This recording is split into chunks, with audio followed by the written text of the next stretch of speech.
तर फायनलचं म्हणजे कसं सेपरेट असणार आहे? फायनलचं विभागून द्यायला कसं आहे, 2 दिवस यात्रा आहे बरोबर.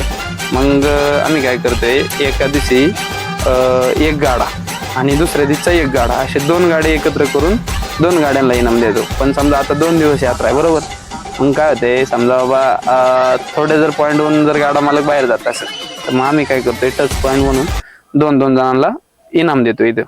मग पहिल्या दिवशी पण 2-2 घ्यायचे, 1 नंबरला 2 घ्यायचे, दुसऱ्या दिवशी पण 1 नंबरला 2 घ्यायचे आणि मग राहिलेल्या बरोबर ते 2 नंबरला त्यांना बी 2-2 नंबरला 2-2 घ्यायचे.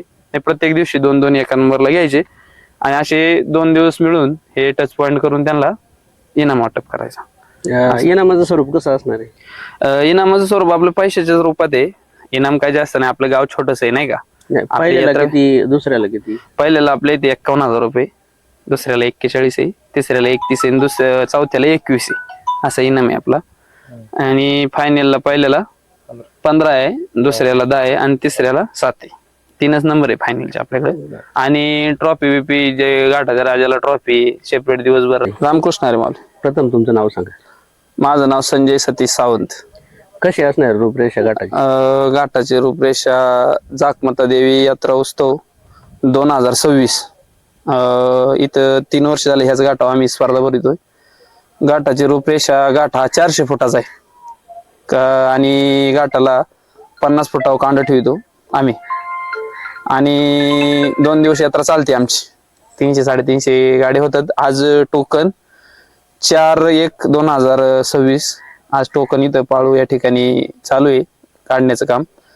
आणि यात्रा ही 6 आणि 7 तारखेला 2 दिवस यात्रा असते आमच्या इथे. कारण 5 तारखेला काल्याचे कीर्तन, आमच्या सप्ताहाचा सांगता शेवट होतो, काल्याचं कीर्तन असते. काल्याचं कीर्तन झाल्यानंतर 6 आणि 7 तारखेला 2 दिवस आमची यात्रा असते इथे पाळूमध्ये. सर्व पाहुणे रावळी मंडळी सगळे येऊन आमची यात्रा जोरदार भरते नाही का. आणि फायनलला काय करतो आम्ही, जी आपली 4 बैल तीच राहतात. घाट आम्ही जास्त कडक लावित नाही, कारण की काय होतं, आपल्या भागातली सर्व नाही का गोरगरीब गाड्यावाली सगळे, आपली जास्त मोठ्यांनी गाड्यावाली नाही, किंवा बाबा आपल्या सर्व लोकांना उड्या मारता आला पाहिजे इथं आपल्या घाटात. या निमित्ताने आम्ही काय करतो, घाट आपला मापातच लावतो थोडक्यात.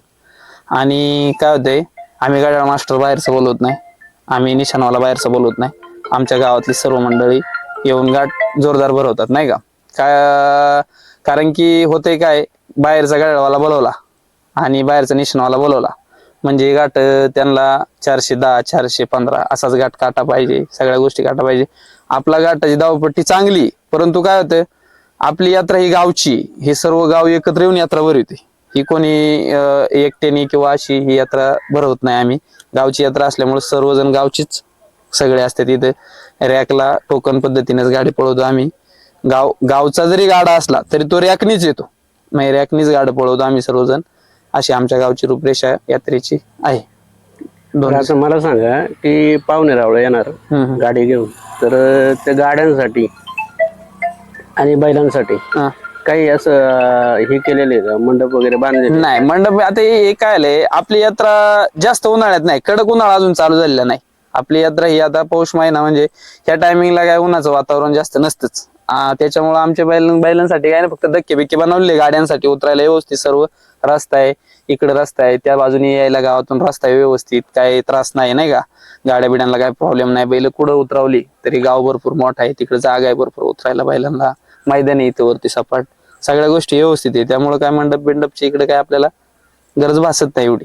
आता समजा जर इथं घाटामध्ये लागायला जर झाली कोणाला त्यासाठी अँब्युलन्स असते ना उपलब्ध, अँब्युलन्स आहे उपलब्ध. बैलांसाठी आता बैलांसाठी काय आलंय, आमचे पशुवैद्यकीय डॉक्टर आहेत तिथे, 2 डॉक्टर आहेत आमचे, आणि आम्ही खाजगी डॉक्टर पण आहेत. आमच्या गावातला पण एक डॉक्टर आता नवीनच तयार झालेला आहे, तो बी आहे. म्हणजे आहे सर्व गोष्टी उपलब्ध आहेत आमच्याकडे बैलांसाठी पण आणि माणसांसाठी पण. काटाघाट किती वाजता चालू होईल? काटा आमचा घाट आहे ना, पहिल्या दिवशी काय असते, देवीचे हरतुरे असतात आमच्या देवीचे हरतुरे सकाळच्या वारी निघतात नाही का, 8 वाजता निघाल ते 9-9:30 वाजेपर्यंत आमचा तो कार्यक्रम असतो. त्यानंतर आम्ही 9 किंवा 9:30च्या पुढंच म्हणजे 10 वाजता आमचा घाट चालू होतो पहिल्या दिवशी. आणि बाबा जसे गाड्या असतील, जास्त जर गाड्या असेल तर दुसऱ्या दिवशी मग आमचा घाट 8-8:30लाच चालू होतो. पहिल्या दिवशी फक्त 1 तास लेट चालू होतो. बरं, तुम्ही टाइम काढून एक गाडा आणि दुसऱ्या दिवशीचा एक गाडा, असे 2 गाडे एकत्र करून 2 गाड्यांना इनाम देतो. पण समजा आता 2 दिवस यात्रा आहे बरोबर, मग काय होते, समजा बाबा थोडे जर पॉईंट होऊन जर गाडा मालक बाहेर जात असेल तर मग आम्ही काय करतोय, टच पॉईंट म्हणून 2-2 जणांना इनाम देतो इथं. मग पहिल्या दिवशी पण 2-2 घ्यायचे, 1 नंबरला 2 घ्यायचे, दुसऱ्या दिवशी पण 1 नंबरला 2 घ्यायचे, आणि मग राहिलेल्या उर्वरित ते 2 नंबरला त्यांना बी 2-2 नंबरला 2-2 घ्यायचे. प्रत्येक दिवशी 2-2 एका नंबरला घ्यायचे, आणि असे 2 दिवस मिळून हे टच पॉईंट करून त्यांना इनाम वाटप करायचा. इनामाचं स्वरूप कसं असणार आहे? इनामाचं स्वरूप आपलं पैशाच्या रूपात आहे. इनाम काय जास्त नाही, आपलं गाव छोटस आहे नाही का. पहिल्याला किती, दुसऱ्याला किती? पहिल्याला आपल्या इथे 51,000 रुपये, दुसऱ्याला 41 आहे, तिसऱ्याला 31 आहे, चौथ्याला 21 आहे, असा इनाम आहे आपला. आणि फायनलला पहिल्याला 15 आहे, दुसऱ्याला 10 आहे, आणि तिसऱ्याला 7 आहे. 3च नंबर आहे फायनलचे आपल्याकडे. आणि ट्रॉफी बिपी, जे घाटाच्या राजाला ट्रॉफी, सेपरेट दिवसभर राहणाऱ्या घाटाच्या राजाला ट्रॉफी आहेत, फळीपोडला ट्रॉफी, आकर्षक बाहेरला ट्रॉफी, अशा ट्रॉफी आहेत. भरपूर इनाम आहे तसा आमच्या नाही का बाबा. एक जनतेच्या दृष्टिकोनाने किंवा गावच्या दृष्टिकोनाने इनाम आम्ही आमच्या पद्धतीनं ठेवतोय.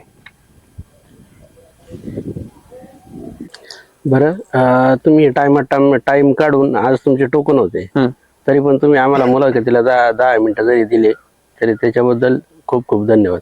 थँक्यू.